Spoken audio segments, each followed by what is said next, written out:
हरे कृष्णा, जय श्री हरि। ओम नमो भगवते वासुदेवाय। आप सभी भक्तजनों को पौष मास के शुक्ल पक्ष की पुत्रदा एकादशी की हार्दिक शुभकामनाएं। आज की इस वीडियो में हम सुनेंगे पुत्रदा एकादशी व्रत की संपूर्ण कथा और एकादशी माता की आरती।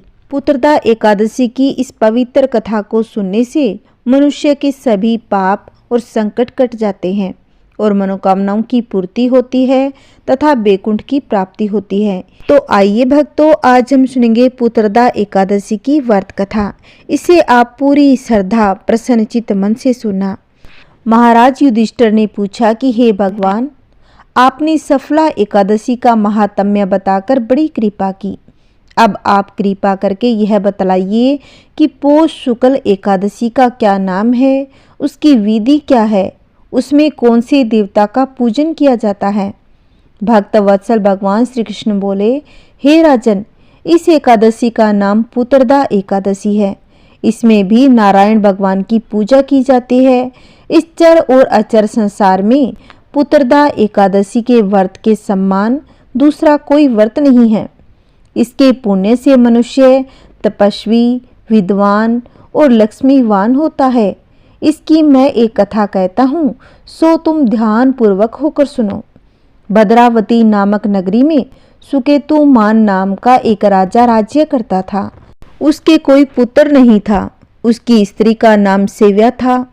वह निपुत्री होने के कारण सदैव चिंतित रहा करती थी। राजा के पितर भी रो रो कर पिंड लिया करते थे और सोचा करते थे कि इसके बाद हमको कौन पिंड देगा। राजा को भाई, बांधव, धन, हाथी, घोड़े, राज्य और मंत्री, इन सब में से किसी से भी संतोष नहीं होता था। वह सदैव यही विचार करता था कि मेरे मरने के बाद मुझको कौन पिंडदान करेगा। बिना पुत्र के पितरों और देवताओं का ऋण मैं कैसे चुका सकूंगा। जिस घर में पुत्र न हो उस घर में सदैव अंधेरा ही रहता है। इसीलिए पुत्र उत्पत्ति के लिए प्रयत्न करना चाहिए। जिस मनुष्य ने पुत्र का मुख देखा है वह तो धन्य है। उसको इस लोक में यश और परलोक में शांति मिलती है, अर्थात उनके दोनों लोक सुधर जाते हैं। पूर्व जन्म के कर्म से ही इस जन्म में पुत्र, धन आदि प्राप्त होते हैं। राजा इसी प्रकार रात दिन चिंता में लगा रहता था। एक समय तो राजा ने अपने शरीर को त्याग देने का निश्चय किया, परंतु आत्मघात को महान पाप समझकर उसने ऐसा नहीं किया। एक दिन राजा ऐसे ही विचार करता हुआ अपने घोड़े पर चढ़कर वन को चल दिया तथा पक्षियों और वृक्षों को देखने लगा। उसने देखा कि वन में मृग, व्याघ्र, सूअर, सिंह, बंदर, सांप आदि सब भ्रमण कर रहे थे। हाथी अपने बच्चों और हथीनियों के बीच घूम रहा था। इस वन में कहीं तो गिद्दड़ अपने कर्कश स्वर में बोल रहे हैं, कहीं उल्लू दवन्नी कर रहे हैं। वन के दृश्यों को देखकर राजा सोच विचार में लग गया। इसी प्रकार आधा दिन बीत गया। वह सोचने लगा कि मैंने कई यज्ञ किए, ब्राह्मणों को स्वादिष्ट भोजन से तृप्त किया, फिर भी मुझको दुख प्राप्त क्यों हुआ। राजा प्यास के मारे अत्यंत दुखी हो गया और पानी की तलाश में इधर उधर फिरने लगा। थोड़ी दूरी पर राजा ने एक सरोवर देखा। उस सरोवर में कमल खिले थे तथा सारस, हंस, मगरमच्छ आदि विहार कर रहे थे। उस सरोवर के चारों तरफ मुनियों के आश्रम बने हुए थे। उसी समय राजा के दाहिने अंग फड़कने लगे। राजा शुभ सगुन समझकर घोड़े से उतरकर मुनियों को दंडवत प्रणाम करके बैठ गया। राजा को देखकर मुनियों ने कहा, हे राजन, हम तुमसे अत्यंत ही प्रसन्न हैं। तुम्हारी क्या इच्छा है सो कहो। राजा ने पूछा, महाराज आप कौन हैं और किस लिए यहाँ आए हैं, कृपा कर बतलाइए। मुनि कहने लगे कि हे राजन, आज संतान देने वाली पुत्रदा एकादशी है। हम लोग विश्वदेव हैं, इस सरोवर में स्नान करने के लिए आए हैं। यह सुनकर राजा कहने लगा कि महाराज, मेरे भी कोई संतान नहीं है। यदि आप मुझ पर प्रसन्न हैं तो एक पुत्र वरदान दीजिए। मुनि बोले, हे राजन, आज पुत्रदा एकादशी है, आप अवश्य ही इसका व्रत करें। भगवान की कृपा से अवश्य ही आपके घर में पुत्र होगा। मुनि के वचनों को सुनकर राजा ने उसी दिन एकादशी का व्रत किया और द्वादशी को उसका पारण किया। इसके बाद मुनियों को प्रणाम करके महल में वापस आ गया। कुछ समय बीतने के बाद रानी ने गर्भ धारण किया और 9 महीनों के बाद उनके एक पुत्र हुआ। वह राजकुमार अत्यंत सूरवीर, यशस्वी और प्रजापालक हुआ। श्री कृष्ण बोले, हे राजन, पुत्र की प्राप्ति के लिए पुत्रदा एकादशी का व्रत करना चाहिए। जो मनुष्य इस महात्म्य को पढ़ता या सुनता है उसे अंत में स्वर्ग की प्राप्ति होती है। बोलिए विष्णु भगवान की जय। बोलिए माता लक्ष्मी की जय। आइए अब सुनते हैं तुलसी माता की कहानी। एक कन्या थी। जब वह बड़ी हुई और उसको समझ आने लगा, तब से ही वह तुलसी माता जी की पूजा करती थी। उसके प्रतिदिन का नियम था कि तुलसी माता जी की पूजन करने के बाद ही खाना खाती थी। जब वह कन्या शादी के लायक हुई, तब उसके माता पिता ने उसकी शादी करवा दी। कन्या को उसके माता पिता ने दहेज में एक तुलसी का गमला दे दिया। वह ससुराल में प्रतिदिन सुबह उठती और तुलसी जी की पूजा पाठ किया करती। उसके बाद ही खाना पीना करती थी। उसकी 2 जेठानियां थी। वो दोनों उसका मजाक उड़ाती थी। बड़ी नियम धर्म वाली बनती है और उन दोनों को उससे बहुत ही ईर्ष्या होने लगी। जब भी उनको वक्त मिलता, दोनों उसको चिढ़ाती और दोनों तुलसी जी के गमले को छुपा देती थी। वह कन्या बड़ी मुश्किल से गमला ढूंढ कर लाती और अच्छे से पूजा पाठ करती, फिर खाना खाने बैठती। वह गमला ढूंढ कर लाती। एक दिन तो उसकी जेठानियों ने क्या किया कि गमला कहीं दूर जाकर फेंक दिया। अब कन्या ने तुलसी के गमले को खूब ढूंढा, लेकिन उसे कहीं भी नहीं मिला। वह तो बहुत ही परेशान हो गई। उस दिन तो उसने खाना भी नहीं खाया। उसका नियम जो था, जब तक तुलसी की पूजा नहीं कर लेती वो खाना नहीं खाती थी। उस कन्या की सच्ची भक्ति देखकर तुलसी माता उससे बहुत ही प्रसन्न हो गई। उसके कमरे में तुलसी माता का गमला प्रकट हो गया। अगले दिन जब सुबह उठी तो क्या देखा कि उसकी चारपाई के चारों कोनों पर तुलसी का गमला आ गया है। यह देखकर वह बहुत ही प्रसन्न हो गई। अब मेरी तुलसी माता को कोई चुरा नहीं सकेगा। पूजन करने के लिए कहीं भी जाना नहीं पड़ेगा और कोई मेरी तुलसी माता को फेंक भी नहीं सकेगा। वह तो जल्दी से उठकर स्नान करती और तुलसी माता की पूजा कर लेती और खाना खाने बैठ जाती। जब वह खाना खाने बैठी तो उसकी जेठानियां आकर मजाक करने लगी। लो, देवरानी का नियम धर्म पूरा हो गया। उससे पूछती है कि तुलसी जी की पूजा कर ली क्या? देवरानी धीरे से कहती है, हाँ, मैंने तुलसी माता की पूजा कर ली है। जेठानियां बोली, कहाँ से कर ली? हमने तो गमला फेंक दिया था। तब देवरानी कहती है कि देख लो मेरे कमरे में। जब दोनों जेठानियां कमरे में गई तो देखकर शर्मिंदा हो गई और बोली कि देवरानी, तेरी भक्ति सच्ची है, हमने तुम्हें बहुत ही परेशान किया, हमें माफ कर दो। तब देवरानी ने कहा कि मुझसे माफी मत मांगो, मेरी तुलसी माता से माफी मांगो। उसके बाद दोनों जेठानियां तुलसी माता से माफी मांगती है। उसके बाद वो भी तुलसी माता की नित्य नियम से पूजा पाठ करने लगती है। तीनों देवरानी जेठानी मिलजुल कर एक साथ संपत्ति से रहने लगती है। बोलिए तुलसी माता की जय। जैसे तुलसी माता ने उनको सुख दिया, वैसे माता सबको दे। कहानी कहते, कहानी सुनते, हुंकार भरते, सबके घर में सुख शांति बनी रहे।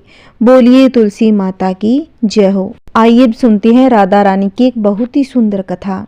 एक समय की बात है, एक संत बरसाना में रहा करते थे। वह हर रोज सुबह उठकर यमुना जी में स्नान करके राधा जी के दर्शन करने जाया करते थे। यह नियम हर रोज का था। जब तक राधा रानी के दर्शन नहीं कर लेते थे, तब तक जल भी ग्रहण नहीं करते थे। दर्शन करते करते उनकी उम्र 80 वर्ष की हो गई थी। आज सुबह उठकर रोज की तरह उठे और यमुना में स्नान किया और राधा रानी के दर्शन को चले गए। मंदिर के पट खुले, राधा रानी के दर्शन करने लगे। दर्शन करते करते संत के मन में भाव आया कि मुझे राधा रानी के दर्शन करते करते आज 80 वर्ष हो गए हैं, लेकिन मैंने आज तक राधा रानी को कोई भी वस्त्र नहीं चढ़ाया। लोग राधा रानी के लिए कोई नारियल लाता है, कोई चुनरिया लाता है, कोई चूड़ी लाता है, कोई बिंदी लाता है, कोई साड़ी लाता है, कोई लहंगा चुनरिया लाता है, लेकिन मैंने आज तक कुछ भी नहीं चढ़ाया है। यह विचार संत जी के मन में आया कि जब सभी मेरी राधा रानी के लिए कुछ न कुछ लाते हैं, तो मैं भी अपनी राधा रानी के लिए कुछ न कुछ लेकर जरूर जाऊंगा। लेकिन क्या लाऊं जिससे मेरी राधा रानी खुश हो जाए। जो संत जी यह मन में सोचकर अपनी कुटिया में आ गए। सारी रात सोचते सोचते सुबह हो गई। उठकर स्नान किया और आज अपनी कुटिया में ही राधा रानी के दर्शन पूजन किए। दर्शन के बाद बाजार में जाकर सबसे सुंदर वाला लहंगा चुनरिया का कपड़ा लाए और अपनी कुटिया में आकर के अपने ही हाथों से लहंगा चुनरिया को सीला और सुंदर से सुंदर उस लहंगा चुनरिया में गोटा लगाया। जब पूरी तरह से लहंगा चुनरिया को तैयार कर लिया तो मन में सोचा, इस लहंगा चुनरिया को मेरी राधा रानी को पहनाऊंगा तो बहुत ही सुंदर मेरी राधा रानी लगेगी। यह सोच करके आज संत जी उस लहंगा चुनरिया को लेकर राधा रानी के मंदिर को चले गए। मंदिर की सीढ़ियां चढ़ने लगे और अपने मन में सोच रहे थे, आज मेरे हाथों से बनाए हुए लहंगा चुनरिया राधा रानी को पहनाऊंगा तो मेरी लाडली खूब सुंदर लगेगी। यह सोच करके जा रहे थे। इतने में एक बरसाना की लाली आई और बाबा से कहने लगी, बाबा आज बहुत ही खुश हो, क्या बात है बाबा बताओ ना। तो बाबा कहने लगे कि लाली आज मैं बहुत ही खुश हूँ। आज मैं अपने हाथों से राधा रानी के लिए लहंगा चुनरिया बनाया है। इस लहंगा चुनरिया को राधा रानी जी को पहनाऊंगा और मेरी राधा रानी बहुत ही सुंदर दिखेगी। उस लाली ने कहा, बाबा मुझे भी दिखाओ ना, आपने लहंगा चुनरिया कैसा बनाया है। लहंगा चुनरिया को देखकर वो लड़की बोली, अरे बाबा राधा रानी के पास तो बहुत सारी पोशाक है, तो ये मुझे दे दो। तो महात्मा जी बोले, बेटी तुमको मैं दूसरी बाजार से दिलवा दूंगा, ये तो मैं अपने हाथ से बनाकर राधा रानी के लिए लेकर जा रहा हूँ, तुमको कोई दूसरी दिलवा दूंगा। लेकिन उस छोटी सी बालिका ने उस महात्मा का दुपट्टा पकड़ लिया, बाबा ये मुझे दे दो। पर संत जी जिद करने लगे, दूसरी दिलवाऊंगा, ये तो मैं नहीं दूंगा। लेकिन वो बच्ची भी इतनी तेज थी कि संत के हाथ से छुड़ा लहंगा चुनरिया को छीनकर भाग गई। अब तो बाबा बहुत ही दुखी हो गए, दुखी होकर रोने लगे। मैंने आज तक राधा रानी को कुछ भी नहीं चढ़ाया, लेकिन जब लेकर आया तो लाली लेकर भाग गई। मेरा तो जीवन ही खराब है, अब क्या करूँगा। यह सोचकर संत उसी सीढ़ियों पर बैठकर रोने लगे।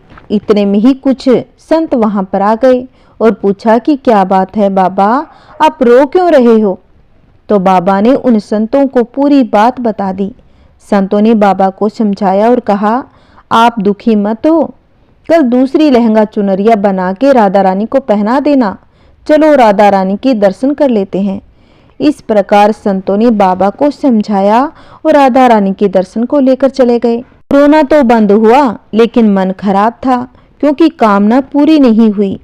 तो अनमने मन से राधा रानी का दर्शन करने संत जा रहे थे और मन में यह सोच रहे थे कि मुझे लगता है कि किशोरी जी की इच्छा ही नहीं थी, शायद राधा रानी मेरे हाथों से बनी पोशाक पहनना ही नहीं चाहती थी। ऐसा सोचकर बड़े दुखी होकर जा रहे थे।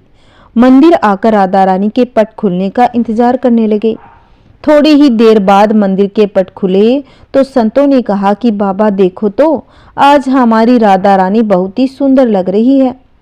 संतों की बात सुनकर जैसे ही बाबा ने अपना सिर उठाकर देखा, जो लहंगा चुनरिया बाबा ने अपने हाथों से बनाकर लाए थे वही आज राधा रानी ने पहन रखा था। बाबा यह देखकर बहुत ही खुश हो गए और राधा रानी से कहा कि राधा रानी, आपको इतना भी सब्र नहीं रहा, आप मेरे हाथों से मंदिर की सीढ़ियों से लेकर भाग आई, ऐसा क्यों। सर्वेश्वरी श्री राधा रानी ने कहा कि बाबा आपके भाव को देखकर मुझसे रहा नहीं गया, और वे केवल पोशाक नहीं, इसमें आपका प्रेम था, इसीलिए तो बाबा मैं खुद ही आकर के आपसे लहंगा चुनरिया छीनकर भाग आई थी। इतना सुनकर के बाबा भाव विभोर हो गए और बाबा ने उसी समय किशोरी जी को धन्यवाद दिया। बोलिए श्री राधा रानी की जय। जय श्री कृष्ण, राधे राधे। ओम नमः शिवाय। आइए भक्तों, अब हम सुनेंगे ग्यारस माता की कहानी। एकादशी व्रत के दिन ग्यारस माता की कहानी भी अवश्य ही एक बार की बात है, एक राज्य में एक राजा रहा करता था। राजा बहुत ही बुद्धिमान और बलशाली था। राजा सदैव अपनी प्रजा का बहुत अच्छे से ध्यान रखता था। प्रजा भी अपने राजा को बहुत ही पसंद करती। राजा की 2 बेटियां थीं। राजा अपनी दोनों बेटियों से बहुत ही प्यार करता था। राजा की छोटी बेटी देखने में बहुत ही सुंदर और आकर्षण थी। राजा की बड़ी बेटी छोटी बेटी के मुकाबले थोड़ा कम सुंदर थी। राजा की छोटी बेटी ग्यारस माता की पूजा किया करती। सभी लोग राजा की छोटी बेटी को बहुत ही प्यार करते थे। राजा भी अपनी छोटी बेटी को बड़ी बेटी के मुकाबले ज़्यादा प्यार करता, जिस कारण राजा की बड़ी बेटी को अपनी छोटी बहन से नफरत होने लगी। राजा की दोनों बेटियां जब बड़ी हो गई, तब एक पड़ोस राज्य में रहने वाला राजकुमार राजा की बड़ी बेटी के लिए रिश्ता लेकर आया। लेकिन जैसे ही उस राजकुमार की नज़र छोटी बेटी पर पड़ी, वह राजकुमार राजा की छोटी बेटी पर आकर्षित हो गया। उससे पहली नज़र में प्रेम कर बैठा। उस राजकुमार ने राजा की बड़ी बेटी के साथ विवाह करने से मना कर दिया और उसने राजा से कहा, मैं आपकी छोटी बेटी से विवाह करना चाहता हूँ। जिसके बाद राजा की बड़ी बेटी यह सब देखकर अपनी छोटी बहन से बहुत ही क्रोधित हो गई। राजा की बड़ी बेटी ने अपनी छोटी बहन को अपना सबसे बड़ा दुश्मन मान लिया। राजा की बड़ी बेटी ने अपनी छोटी बहन से बदला लेने का निर्णय कर लिया, जिसके लिए उसने अपनी छोटी बहन को जान से मारने का प्लान बनाया। राजा की बड़ी बेटी ने अपनी छोटी बहन को मारने के लिए सबसे पहले एक लड्डू में जहर मिलाकर अपनी छोटी बहन को दिया। उसको लड्डू खाने के लिए कहा, लेकिन लड्डू खाने के बाद भी छोटी बहन को कुछ भी नहीं हुआ। बड़ी बहन यह सब देखकर आश्चर्यचकित हो गई, लेकिन बड़ी बहन ने हार नहीं मानी थी। उसने जब रात में छोटी बहन अपने शयन कक्ष में सो रही थी, तब एक मटके में सरप रखकर उसके कमरे में छोड़ आई। लेकिन सांप भी छोटी बहन को कुछ नहीं कर पाया। जिसके बाद बड़ी बहन ने अपनी छोटी बहन से कहा कि बहन, चलो हम लोग कुएं में से पानी भर कर लाते हैं। जिसके लिए वह अपनी बहन को पानी भरने के बहाने कुएं के पास ले गई। उसने अपनी छोटी बहन को कुएं में धक्का दे दिया, लेकिन छोटी बहन को तब भी कुछ नहीं हुआ, क्योंकि हर बार ग्यारस माता उसकी रक्षा कर रही थी। उधर बड़ी बहन अपने सारे प्रयासों के बाद असफल हो गई, जिससे वह बहुत ही क्रोधित होती जा रही थी। फिर उसने अपनी छोटी बहन के पास जाकर उससे खुद ही पूछा कि मेरी छोटी बहन, तुमको पता है भगवान ने सबकी मृत्यु एक निश्चित समय पर लिखी हुई है, और कैसे तुम्हारी मृत्यु होगी, क्या यह तुम जानती हो? तब छोटी बहन ने अपनी बहन को बताया कि हाँ बहन, मैं जानती हूँ कि मेरी मृत्यु कैसे होगी। छोटी बहन से यह सुनकर बड़ी बहन मन ही मन बहुत ही प्रसन्न हो गई। उसने अपनी छोटी बहन से कहा, तो मुझे अपनी मृत्यु का राज बतलाओ। छोटी बहन ने अपनी बड़ी बहन से कहा, मेरी मृत्यु तो एक तोते में है। जो तोते के गले में एक हार है, उससे मेरी मृत्यु होगी। जब तक कोई भी व्यक्ति तोते को मारकर वह हार अपने गले में पहनेगा, तो मैं मूर्छित हो जाऊंगी। जैसे ही उस हार को अपने गले से उतारेगा, तो मैं वापस से जीवित हो जाऊंगी। अपनी छोटी बहन की मृत्यु का राज जानकर बड़ी बहन तो बहुत ही खुश हो गई। उसने अपनी छोटी बहन को मारने के लिए उसके पालतू तोते को ढूंढना शुरू कर दिया, और छोटी बहन को इस बात का आभास हो गया था कि कोई उसकी जान लेना चाहता है। जिसके लिए वह अपने पिता के पास गई और उसने अपने पिताजी से कहा, पिताजी, मेरी मृत्यु के बाद आप मुझे जलाइएगा मत, बल्कि आप मुझे अपनी पुरानी वाली हवेली में एक पलंग में लिटाकर छोड़ दीजिएगा। अपनी छोटी लड़की की यह बात सुनकर राजा बहुत ही आश्चर्यचकित हो गया। राजा ने अपनी छोटी बेटी से पूछा कि बेटी, तुम ये क्या कह रही हो? तब राजा की छोटी बेटी ने कहा, पिताजी, समय किसी के लिए नहीं रुकता, कब क्या हो जाए किसी को कुछ पता नहीं। फिर राजा ने अपनी छोटी बेटी से कहा, तुम ऐसी बातें क्यों कर रही हो? 2-3 दिन बाद तुम्हारा विवाह है। इसलिए छोटी बेटी ने अपने पिताजी को ऐसा करने पर मजबूर कर दिया और उनसे वचन ले लिया। राजा ने भी अपनी छोटी बेटी की बात को स्वीकार कर लिया। और 2-3 दिनों के बाद जब शादी का समय आया तो राजकुमार बारात लेकर राजा के घर आया और राजकुमार और राजा की छोटी बेटी का विवाह शुरू हो गया। जैसे ही राजा की छोटी बेटी राजकुमार के साथ फेरे लेना शुरू करती है तो उसकी बड़ी बहन अपनी छोटी बहन के कमरे में जाकर उसके पालतू तोते को पकड़ लेती है, उसे जान से मार देती है। तोते के गले में जो हार था उसको अपने गले में धारण कर लेती है। जैसे ही बड़ी बहन उस हार को अपने गले में धारण करती है, उधर छोटी बहन 3.5 फेरे ले पाती है और वहीं पर बेहोश होकर गिर जाती है। जिसके बाद राजा ने बड़े बड़े दर्द हकीमों को बुलवाया और अपनी छोटी बेटी का इलाज करने के लिए कहा। राजा की बात सुनकर वैद्य ने छोटी बेटी को जब चेक किया तो राजा को कहा, आपकी बेटी ना तो जीवित है और ना ही मरी हुई है, ऐसा पहली बार देख रहा हूँ। राजा ने वैद्य और हकीम को यह बात बाहर बताने से मना कर दिया। उनको कहा, अगर तुमने यह बात किसी बाहर वाले को बताई तो हम तुम्हें फांसी दे देंगे। राजा ने अपनी छोटी बेटी को पुराने महल में जाकर एक पलंग में लेटा दिया और वहां पर कुछ सैनिकों को तैनात कर दिया। वापस अपने महल को आ गया। राजा की बड़ी बेटी अपने पिताजी के पास आई और कहने लगी, पिताजी, अगर यह शादी संपन्न न हुई तो आपकी इज्जत का क्या होगा? आप कहें तो मैं आपकी इज्जत बचाने के लिए राजकुमार से शादी करने के लिए तैयार हूँ। जिसके बाद राजा ने अपनी बड़ी बेटी की बात को मान लिया और राजा ने बड़ी बेटी को छोटी बेटी के कपड़े पहनाकर मंडप में भेज दिया। लेकिन राजकुमार यह जान गया था, यह राजा की छोटी बेटी नहीं बल्कि यह तो राजा की बड़ी बेटी है। राजकुमार ने जब शादी करने से मना किया तो सभी लोगों ने राजकुमार को विवश करके राजा की बड़ी बेटी से बचे हुए फेरों को संपन्न करा दिया और विवाह करवा दिया। जिसके बाद राजकुमार राजा की बड़ी बेटी को अपने महल में ले गया। राजकुमार राजा की बड़ी बेटी से न तो बात करता था, न ही उसको पसंद करता था, न ही उसके आसपास आता। राजकुमार ने यह फैसला कर लिया वह अपनी प्रेमिका को ढूंढकर ही रहेगा, यह जानकर रहेगा कि उसके साथ आखिर क्या हुआ था। एक दिन राजकुमार अपने घोड़े पर सवार होकर राजा के पुराने महल के पास जा पहुंचा, जहां पर उसने कुछ सैनिकों को देखा। महल के पास पहुंचकर राजकुमार ने जब महल को ध्यान से देखा तो वह समझ गया यह तो हमारे ससुर जी का महल है। तब राजकुमार ने सैनिकों से पूछा, तुम यहाँ पर क्या कर रहे हो? इस महल के अंदर उस पलंग में कौन लेटा है? जिसके बाद सैनिकों ने कहा, यहाँ पर राजा की छोटी बेटी लेटी है। यह सुनकर राजकुमार तो बहुत ही प्रसन्न हो गया और वह तुरंत राजा की छोटी बेटी यानी अपनी प्रेमिका के पास पहुंच गया, उसकी सेवा में लग गया। जैसे ही रात हुई तो राजा की छोटी बेटी उठकर खड़ी हो गई। राजकुमार यह देखकर बहुत ही खुश हो गया। उसने अपनी प्रेमिका से पूछा, तुम यहाँ पर क्या कर रही हो? तुम मेरे साथ मेरे घर पर चलो। राजा की छोटी बेटी ने राजकुमार को सारी बातें बता दी कि मेरी जान तो एक तोते में बसी हुई है। मैंने यह बात सिर्फ अपनी बड़ी बहन को बताया था और मुझे पता है उसने ही मुझे मारने का प्रयास किया है। उसके पास एक हार है जिसको वह सुबह तो पहन लेती है और रात के समय उतार कर रख देती है।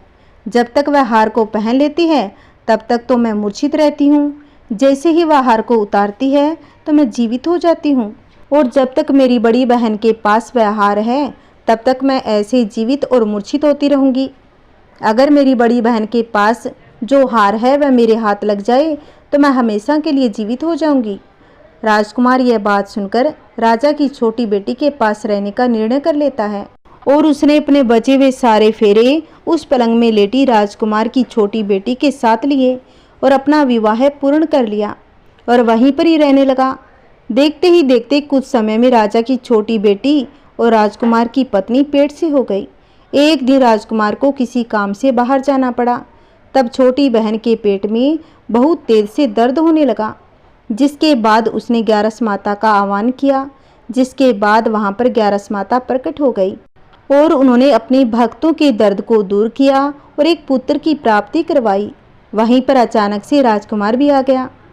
राजकुमार ने ग्यारस माता को देखा तो वह आश्चर्यचकित हो गया। उसने तुरंत माता को प्रणाम किया और ग्यारस माता ने राजकुमार से कहा, जब यह बालक 5 वर्ष का हो जाए, तुम अपनी पत्नी का हार लाकर इसके गले में डाल देना। देखते ही देखते राजकुमार और राजा की छोटी बेटी का पुत्र 5 साल का हो गया। तो राजकुमार अपने बेटे से कहने लगा कि बेटा, मैं कुछ काम से बाहर जा रहा हूँ, तुम अपनी माता का ध्यान रखना। और वहाँ से चला जाता है। राजा को बाहर निकलता देखकर बड़ी बहन के सैनिक देख लेते हैं और बड़ी बहन को जाकर सारी बातें बता देते हैं। जिसके बाद बड़ी बहन अपनी छोटी बहन के पुत्र को वहाँ से उठवा लेती है। पहला टुकड़ा चक्की के पास छुपा दिया, दूसरा टुकड़ा अपनी पलंग के नीचे रख लेती है। अब ग्यारस माता भिखारी का रूप लेकर आती है और एक भिखारी का रूप रखकर बड़ी बहन के पास आती है। जिसके बाद वहाँ पर भिक्षा मांगने लगती है।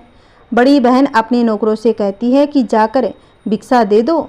लेकिन जैसे ही नौकर ग्यारस माता को भिक्षा देने के लिए आते हैं तो माता उन्हें मना कर देती है और कहती है कि मैं तुम्हारी महारानी से भिक्षा लूँगी। जिसके बाद बड़ी बहन स्वयं ही भिक्षा देने के लिए माता के पास आई।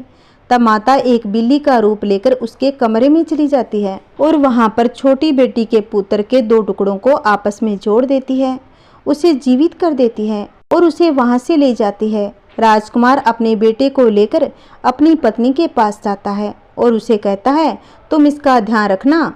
अगर तुम इस बच्चे का अच्छे से ध्यान रखोगी तो मैं तुमसे बात करूँगा।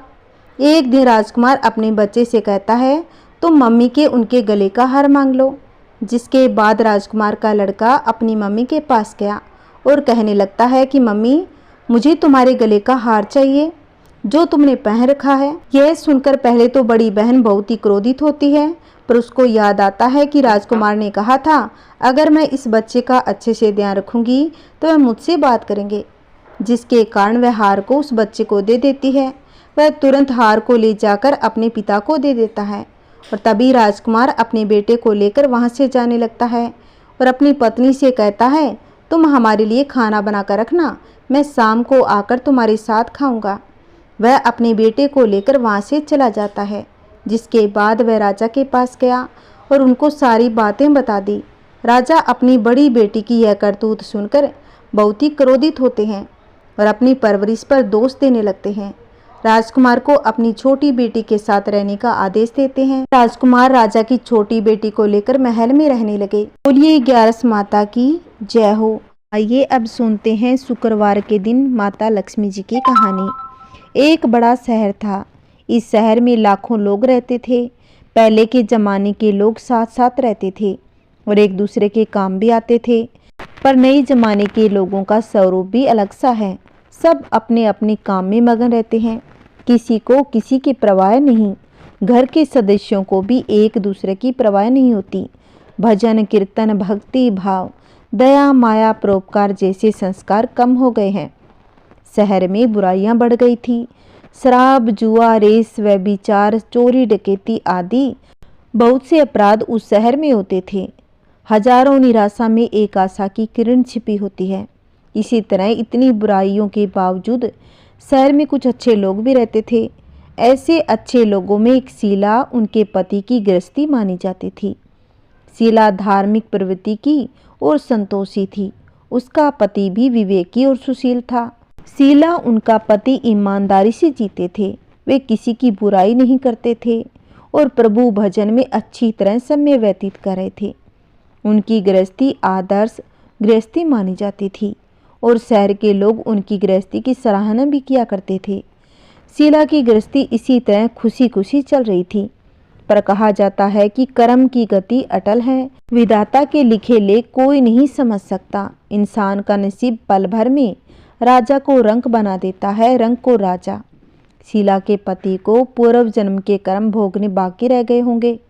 उसका पति बुरी संगत में लग गया। वह जल्द से जल्द करोड़पति होने के ख्वाब देखने लगा। इसीलिए वह गलत रास्ते पर निकल पड़ा और करोड़पति की बजाय रोड़पति बन गया। यानी रास्ते पर भटकते भिखारी जैसी उनकी हालत हो गई। शहर में शराब, जुआ, रेस, चरस, गांजा आदि उस शहर में गंदगी फैली हुई थी। उसमें शीला का पति भी फंस गया और उसे शराब की आदत लग गई। जल्द से जल्द पैसे वाला बनने के लालच में दोस्तों के साथ रेस जुआ भी खेलने लगा। इस तरह बचाई हुई धनराशि, पत्नी के गहने, सब कुछ जुए में गवा दिए। समय के परिवर्तन के साथ घर में दरिद्रता और भूखमरी फैल गई। सुख से खाने की बजाय 2 वक्त के भोजन के लाले पड़ गए और शीला को पति की गालियां खाने का वक्त भी आ गया। उससे वह मारता पीटता भी था। शीला सुशील और संस्कारी स्त्री थी। उसको पति के बर्ताव से बहुत ही दुख हुआ, किंतु वह भगवान पर भरोसा करके बड़ा दिल रखकर दुख सहने लगी। कहा जाता है कि सुख के पीछे दुख और दुख के पीछे सुख आता है, इसीलिए दुख के बाद सुख आएगा, ऐसी आशा के साथ शीला प्रभु भक्ति में लीन रहने लगी। इस तरह शीला दुख सहते सहते प्रभु भक्ति में व्यस्त रहने लगी। अचानक एक दिन दोपहर में उनके द्वार पर किसी ने दस्तक दी। शीला सोच में पड़ गई, मुझ जैसे गरीब घर में इस वक्त कौन आया होगा? फिर भी द्वार पर आए हुए अतिथि का आदर करना चाहिए। अब शीला ने खड़े होकर द्वार खोला तो देखा एक माजी खड़ी थी। वे बड़ी उम्र की लगती थी, किंतु उनके चेहरे पर अलौकिक तेज दिख रहा था। उनकी आंखों में से मानो अमृत बह रहा था। उनके भव्य चेहरे के करुणा और प्यार झलकता था। उनको देखते ही शीला के मन में अपार शांति छा गई। वैसे शीला इस माजी को पहचानती न थी, फिर भी उनको देखकर शीला के रोम रोम में आनंद छा गया। शीला माजी को आदर के साथ घर में ले आई। घर में बिठाने के लिए कुछ भी नहीं था। शीला ने संकोच कर एक फटी हुई चादर पर उनको बिठा दिया। माजी ने कहा, क्यों शीला, मुझे पहचाना नहीं? शीला ने संकोच कर कहा कि माँ, आपको देखते ही बहुत ही खुशी हो गई है, बहुत शांति हो रही है। ऐसा लगता है कि मैं बहुत दिनों से जिसे ढूंढ रही थी वो आप ही है, पर मैं आपको पहचान नहीं पाई। माजी ने हंसकर कहा, क्यों भूल गई? हर शुक्रवार को लक्ष्मी जी के मंदिर में भजन कीर्तन होते हैं, तब मैं भी वहाँ आती हूँ। वहाँ हर शुक्रवार को हम मिलते हैं। पति जब से गलत रास्ते पर चला गया था, तब से शीला बहुत ही दुखी हो गई थी और दुख की मारी वह लक्ष्मी जी के मंदिर में भी नहीं जाती थी। बाहर के लोगों के साथ नज़र मिलाते भी उसे शर्म आने लगी। अब शीला ने दिमाग पर जोर दिया, लेकिन फिर भी वो माजी को याद नहीं कर पा रही थी। तभी माजी ने कहा, तू लक्ष्मी जी के मंदिर में कितने मधुर भजन गाती थी, अभी तू दिखाई नहीं देती थी, इसलिए मुझे हुआ कि कहीं तू बीमार तो नहीं हो गई है। ऐसा सोचकर मैं तुमसे मिलने चली आई हूँ। माजी के अति प्रेम भरे शब्दों से शीला का हृदय पिघल गया। उसकी आंखों में आंसू आ गए थे। माजी के सामने वह बिलख बिलख कर रोने लगी। यह देखकर माजी शीला के नज़दीक आई और उसकी सिसकती पीठ पर प्यार भरा हाथ फेरकर सांत्वना देने लगी। माजी ने कहा, बेटी, सुख और दुख तो धूप छांव जैसे होते हैं। सुख के पीछे दुख आता है तो दुख के पीछे सुख भी आएगा। धैर्य रखो बेटी। और तुझे क्या परेशानी है? अपने दुख की बात मुझे सुना, तेरा मन भी हल्का हो जाएगा और तेरे दुख का कोई उपाय भी मिल जाएगा। माजी की बात सुनकर शीला के मन को शांति मिल गई। उसने माजी से कहा, माजी, मेरी गृहस्थी में भरपूर सुख और खुशियाँ थी। मेरे पति सुशील थे। अचानक हमारा भाग्य हमसे रूठ गया। मेरे पति बुरी संगति में फंस गए और बुरी आदतों के शिकार हो गए तथा अपना सब कुछ गवा बैठे हैं, तथा हम रास्ते की भिखारी जैसे बन गए हैं। यह सुनकर माजी ने कहा कि बेटा, कहा जाता है कि कर्म की गति न्यारी होती है। हर इंसान को अपने कर्म भुगतने ही पड़ते हैं, इसलिए तू चिंता मत कर। अब तू कर्म भुगत चुकी है, अब तुम्हारे सुख के दिन अवश्य ही आएंगे। तू तो माँ लक्ष्मी जी की भक्त है। माँ लक्ष्मी जी तो प्रेम और करुणा की अवतार है।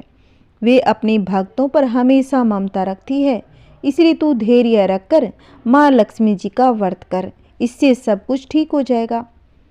माँ लक्ष्मी जी का व्रत करने की बात सुनकर शीला के चेहरे पर चमक आ गई। उसने पूछा, माँ जी, लक्ष्मी जी का व्रत कैसे किया जाता है, मुझे भी समझाओ, मैं यह व्रत अवश्य ही करूँगी। माँ जी ने कहा, बेटी, माँ लक्ष्मी जी का व्रत बहुत ही सरल है। उसे वैभव लक्ष्मी व्रत या वर लक्ष्मी भी कहते हैं।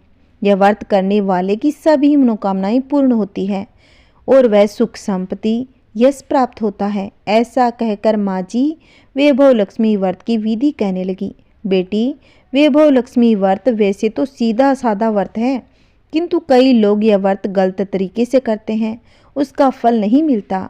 कई लोग कहते हैं कि सोने के गहने की हल्दी कुमकुम से पूजा करो, बस व्रत हो गया, पर ऐसा नहीं।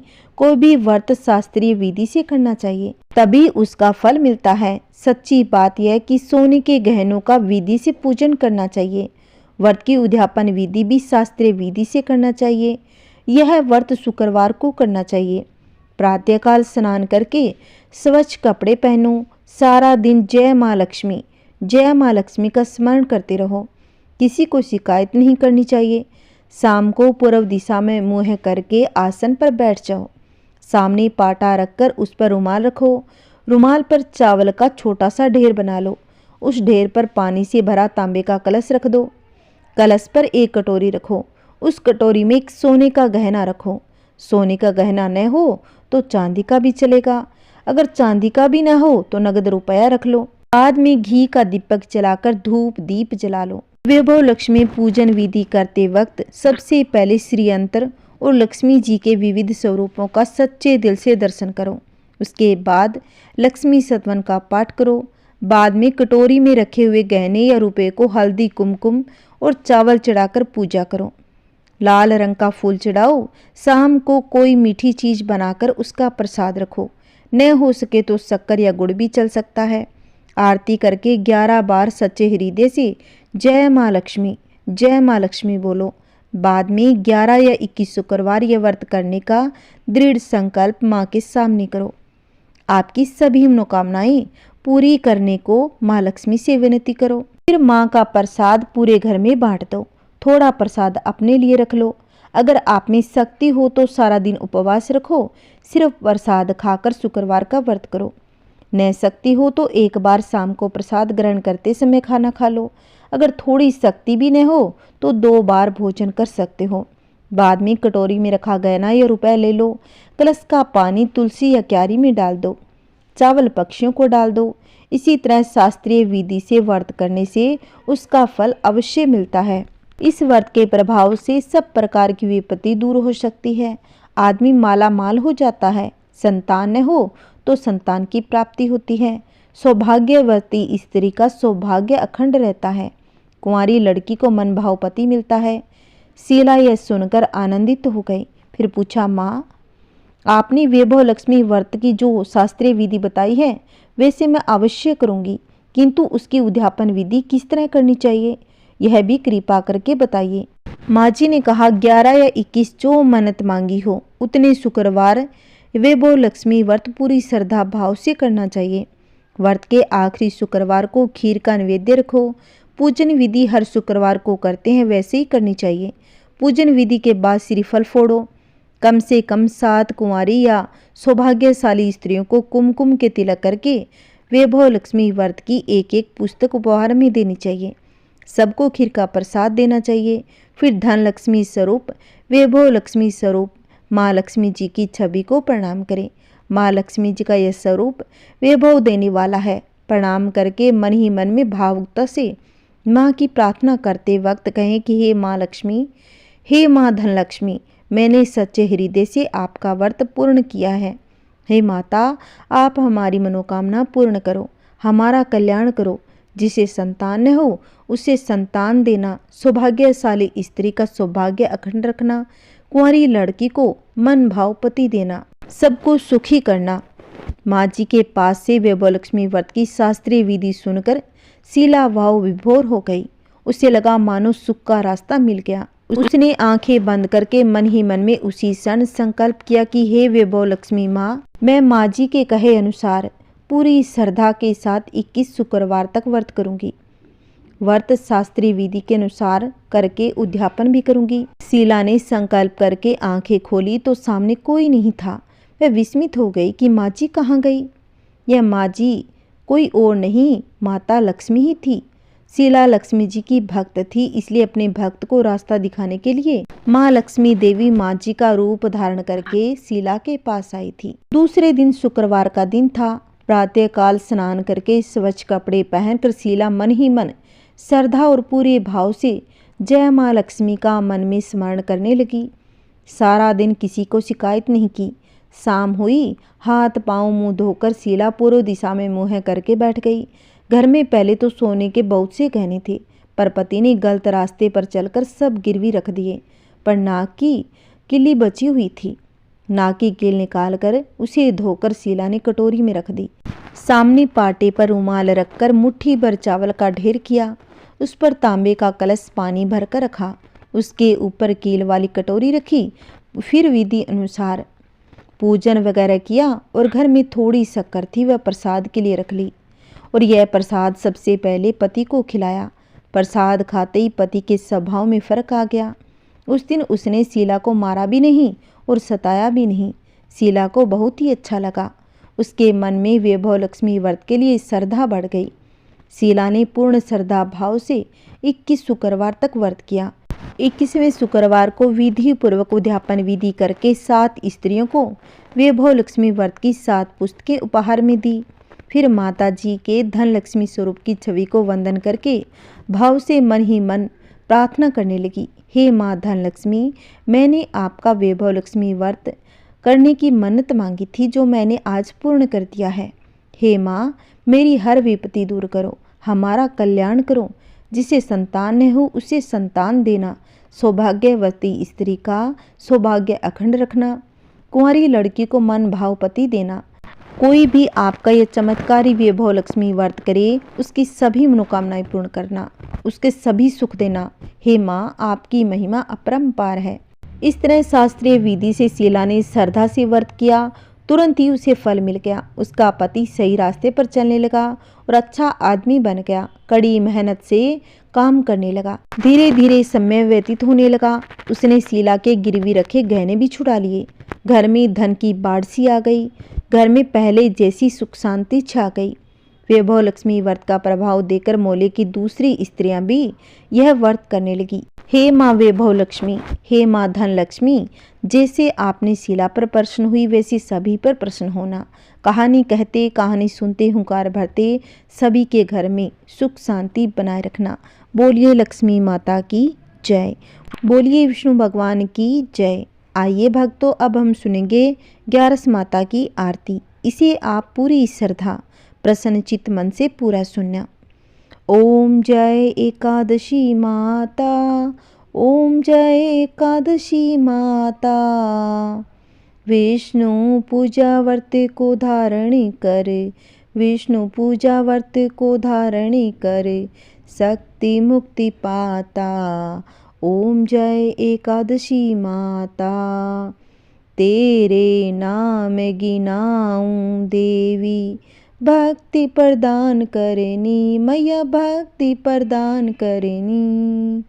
गण गौरव की देनी, गण गौरव की देनी, माता शास्त्रों में वर्णी। ओम जय एकादशी माता, ओम जय एकादशी माता। मार्गशीर्ष के कृष्ण पक्ष की उत्पन्न विश्वतारिणी जननी, मैया उत्पन्न विश्वतारिणी जननी। शुक्ल पक्ष में हुई मोक्षता, शुक्ल पक्ष में हुई मोक्षता, मुक्तिदाता बने आई। ओम जय एकादशी माता। पौष के कृष्ण पक्ष की सफला नामक है, मैया सफला नामक है। शुक्ल पक्ष में होए पुत्रदा, शुक्ल पक्ष में होए पुत्रदा, आनंद अधिक रहे। ओम जय एकादशी माता। नाम सटिला माघ मास में कृष्ण पक्ष आवे, मैया कृष्ण पक्ष आवे। शुक्ल पक्ष में जया कहावे, शुक्ल पक्ष में जया कहावे, विजय सदा पावे। ओम जय एकादशी माता।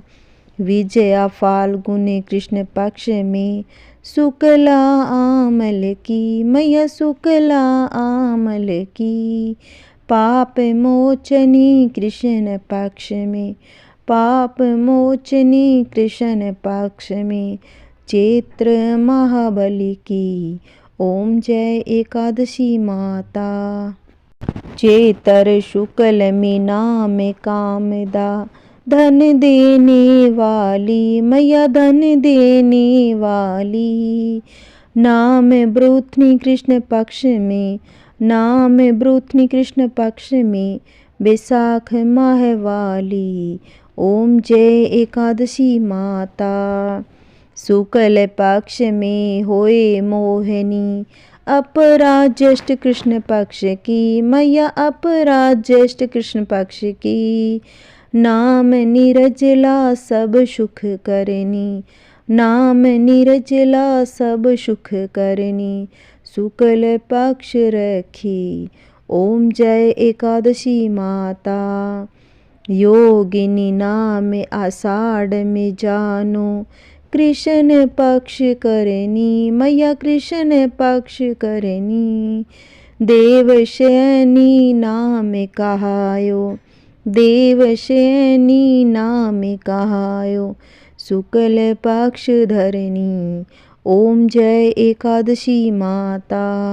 कामिका श्रावण मास में आवे, कृष्ण पक्ष कहिए मैया कृष्ण पक्ष कहिए। श्रावण शुक्ला होए पवित्रा, श्रावण शुक्ला होए पवित्रा, आनंद से रहिए, ओम जय एकादशी माता। अजा भाद्रपद कृष्ण पक्ष की, परिवर्तनी शुक्ला मैया परिवर्तनी शुक्ला। इंद्रा आश्विन कृष्ण पक्ष में, इंद्रा आश्विन कृष्ण पक्ष में, व्रत से भव सागर निकला, ओम जय एकादशी माता। पापा कुंशा है शुक्ल पक्ष में, पाप हरने हारी मैया पाप हरने हारी। रमा मास कार्तिक में आवे, रमा मास कार्तिक में आवे, सुखदायक भारी, ओम जय एकादशी माता। देव उठानी शुक्ल पक्ष की, दुख नाशक मैया मैया दुख नाशक मैया। पावन मास में करो विनती, पावन मास में करो विनती, पार करो नैया, ओम जय एकादशी माता। परमा कृष्ण पक्ष में होती, जन मंगल करनी मैया जन मंगल करनी। शुक्ल मास में होए पद्मिनी, शुक्ल मास में होए पद्मिनी, दुखी दारिद्र हरनी, ओम जय एकादशी माता। जो कोई आरती एकादशी की, भक्ति सहित गावे मैया भक्ति सहित गावे। जन गुर दीता स्वर का वासा, जन गुर दीता स्वर का वासा, निश्चय वह पावे, ओम जय एकादशी माता। बोलिए ग्यारस माता की जय। ओम नमः शिवाय। हरे कृष्णा। अगर मेरी कथाएं आपको अच्छी लगी तो वीडियो को ज़्यादा से ज़्यादा शेयर करें, लाइक करें और कमेंट में हरे कृष्णा लिखना ना भूलें। अगर आपने मेरे चैनल को सब्सक्राइब नहीं किया है तो प्लीज़ मेरे चैनल को सब्सक्राइब करना, जिससे आपको आने वाली वीडियो की नोटिफिकेशन मिलती रहेगी।